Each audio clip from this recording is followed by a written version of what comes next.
ကဲဒီနေ့ကတော့တညင်းသီးနဲ့ချမောင်ရွက်ချက်ပါမယ်တညင်းသီးကတော့တတို့ကြောင်းဆရာမပေးတာပါချမောင်ရွက်ကတော့ဝယ်တာပါချမောင်ရွက်2000ဘူးချမောင်ရွက်ကကျမတငယ်ချင်းဆရာဝယ်တာပါ2000ဘူးတစ်စီး900 2000ဘူး5စီးရတယ်ပေါ့နော်သူ1000ဘူးဆိုလဲ3စီးပေးတယ်2000ဘူး5စီး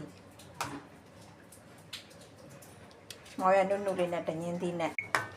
ဒါတညင်းသီးကပထမ2ရေပြုတ်ပြီးသားပါနော်အခုဒါကတော့နောက်ဆုံးအရေပြုတ်ပြီးဒါထညက်ထည့်ထားလို့နီးနေတယ်ထညက်နှလုံးထည့်ပြီးပြုတ်တယ်ထညက်ထည့်တာနည်းနည်းဟိုတညင်းသီးအနံ့မနံအောင်လို့ပေါ့နော်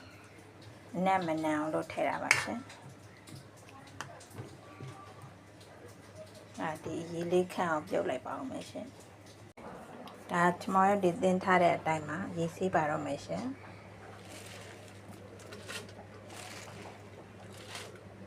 မောင်ကို3လီတာလောက်ရေဆေးပါမယ်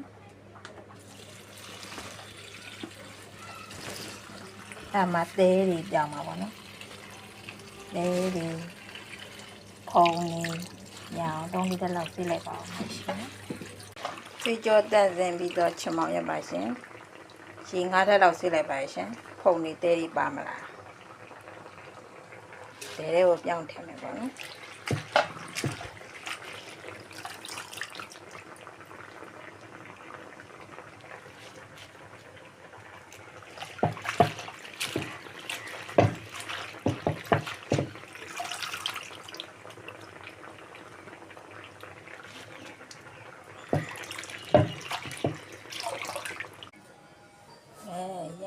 စားထည့်ပါမယ်ရှင်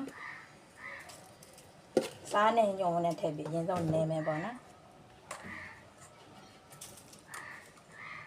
စားနဲ့ညုံကတော့ကိုယ့်ကိုချက်နေကြသူတွေဆိုတော့ပြီးမှာပေါ့တော့ကိုယ့်ကိုမှတ်ပြီးထည့်ပါရှင်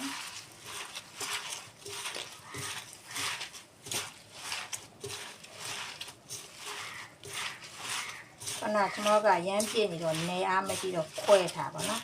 အဲ့လိုနေနဲ့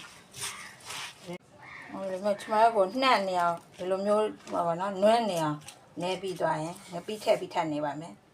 ငပိကတော့ဒီချမဆိုဖန်ကားဒီနှလုံးသားလောက်တော့ထည့်ရမယ်ရှင်ချင်းပေါ့အောင်ပေါ့နော်နောက်ပြီးမှငပိတော့ဒီလောက်သုံးလိုက်မယ်အပေါ်ငံနီးပြီးတော့လိုတာထပ်ဆွဲမှာပေါ့ရှင်ဒါမဲ့ကျမတော့တစ်ခါပြပဲတစ်ခါပြင်မယ်နောက်ကျဘာမှထည့်ကြမလို့လိုရင်လဲစားနည်းနည်းလောက်အဲ့လောက်ပဲလို